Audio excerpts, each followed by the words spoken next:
The Vatican has been up to its eyeballs in this whole cover-up from the very beginning. They have one of the finest national security intelligence operations on the planet. I mean, a retired Soviet KGB general by the name of Oleg Kalugin, who is now living in Washington, D.C., and he's an advisor and some of our people in government. Oleg Kalugin said, if we had had the intelligence operations in the Soviet Union as good as the one at the Vatican, the Cold War would still be going on. The Berlin Wall would have not fallen, and the Soviet Union would still exist. He says, we always knew that the best damn security intelligence operation on the planet was out of the Vatican. And probably the reason is that every damn priest in every country on the planet, Catholic priest, is in a sense an agent of the Vatican Intelligence Secret Service. And they're deeply concerned about the location and the appearance in our solar system of a planet known as Nibiru, which has already been photographed, and I have a picture of it here in a moment to share with you. The 10th planet has been photographed by an astro, what do they call them, where the telescopes are?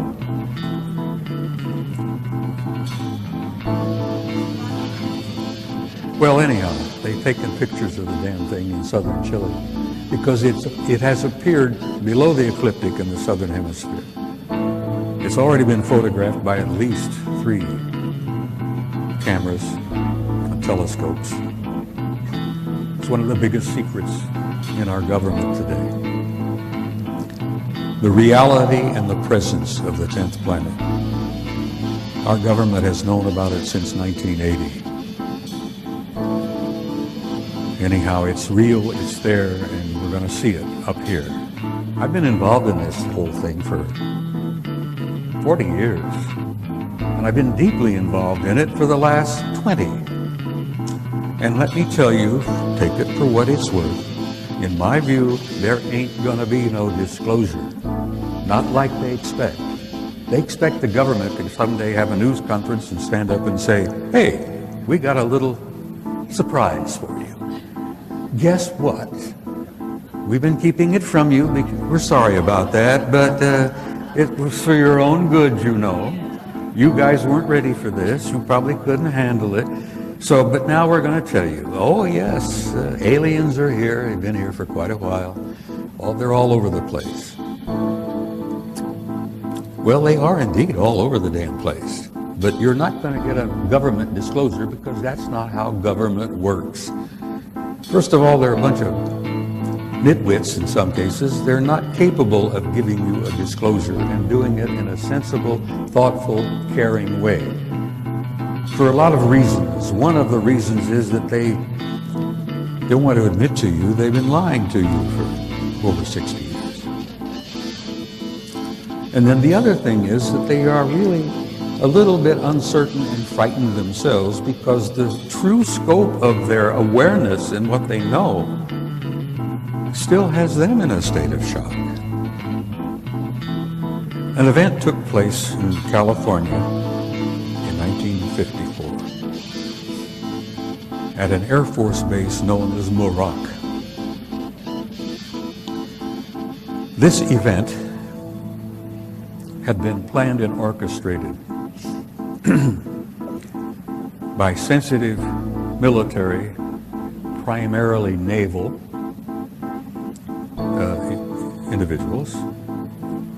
And what it was essentially is that Eisenhower got aboard his plane, went out to this Muroc Air Force Base with a whole passel of guys from his administration, and including the Archbishop or Cardinal or Bishop of Los Angeles, a guy by the name of McIntyre. And this thing had been orchestrated and organized for some time because there had been communications between individuals in naval intelligence. And And I say naval, and I say this again and again and again. My kid retired as a senior officer from the Navy just in November. The Navy has been up to here in this whole program from the very beginning, and they actually run the operation over at Groom Lake at S4. Anyhow, this event took place. I've had verification and proof that it actually transpired.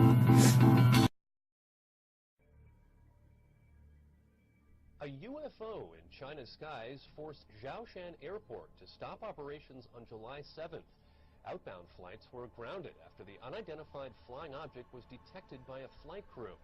The incident has captured the attention of Chinese media. Theories about the UFO's identity are burning up on the internet as well. They include everything from a hidden U.S. bomber to an elaborate man-made hoax. For now, the UFO continues to be a mystery. A spokesman from China's civil... So there's this star, nearly 1,500 light years away from Earth. And we have this telescope that's been staring right at it for a number of years. But scientists say something strange keeps getting in between the telescope and the star. They can't figure out what it is. Let's bring in CBS News science contributor Michio Kaku. Okay, what is happening? Why is this star causing scientists to wonder in fascination what might be out there? Well, we don't know, and this could be the biggest story of the past 500 years, bigger than the discovery of America by Columbus, or it could be the biggest wild goose chase since the Loch Ness Monster. Okay, well, now you've given us a huge dichotomy of possibilities. Let's explain it. This is a star called KIC. I like to call it KIC, but it's KIC 8462852. That's its official name. The Kepler Space Telescope is out there. Can you explain why scientists and why space lovers are fascinated by what's happening with this? This star is breaking all the rules. We have to rewrite astronomy textbooks. Basically, if a planet eclipses the mother star, goes in front of the mother star, starlight drops by maybe 1% at maximum. However, starlight has been dropping at 22%. There is a colossal, humongous object of some sort blocking the starlight from this star. Okay, so imagine if you're in a movie theater and you see the spotlight coming from behind you, and on the stage what you're seeing is a huge nebulous rectangle of shadow, and you don't know what's causing the rectangle of shadow on the stage, right? Something like that. Okay, could it be an alien superstructure? That's what we're speculating. We've ruled out all the usual suspects, rogue planets, comets, asteroids. What's left but Star Trek? We're talking about what is called a Type 2 civilization that could build a gigantic sphere, perhaps bigger than Jupiter, to absorb starlight.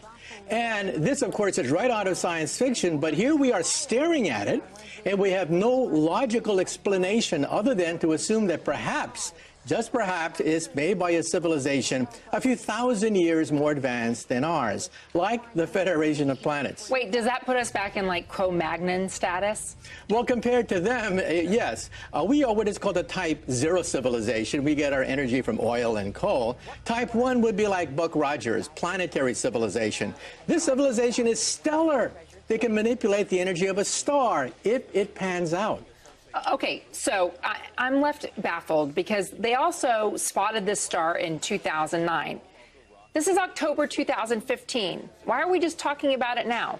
Because, as Carl Sagan said, remarkable claims require remarkable proof. If you're going to say that this discovery ranks with the discovery of America by Columbus, if it's on that kind of scale, you better be sure that it's not some kind of hoax or some kind of dust on the telescope. And if this potential hypothetical civilization is 1,000 years more advanced than we are, why haven't they made contact with us? Are we as human beings just not ready for that? Well, if you go down a country road and see an anthill, do you go down to the ants and say, I bring you trinkets, I bring you beads, I give you nuclear energy, take me to your ant queen? Or you have this politically incorrect urge to step on a few of them? Yeah, right. That's a very good point. It's equally as good as my theater metaphor. Mm-hmm. I like both. So why should they land on the White House lawn? We have nothing to offer them. If they can build an object bigger than Jupiter, I mean, we have nothing to offer them. Are we going to get answers in our lifetime about this? Well, next we're going to focus our radio telescope to see whether we can eavesdrop on their I Love Lucy. Maybe they too have, Leave It to Beaver and TV shows like that. So we're going to focus our radio efforts now on this star to see whether there's any regular radio emissions from that planet. Oh, it's so exciting. Mitchio, thank you so much for joining us. Yeah, my pleasure.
НЛО над Минском.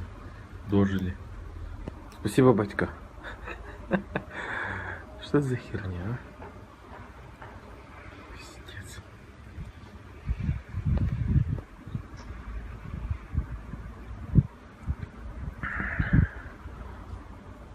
Время. Сколько, блядь, время? —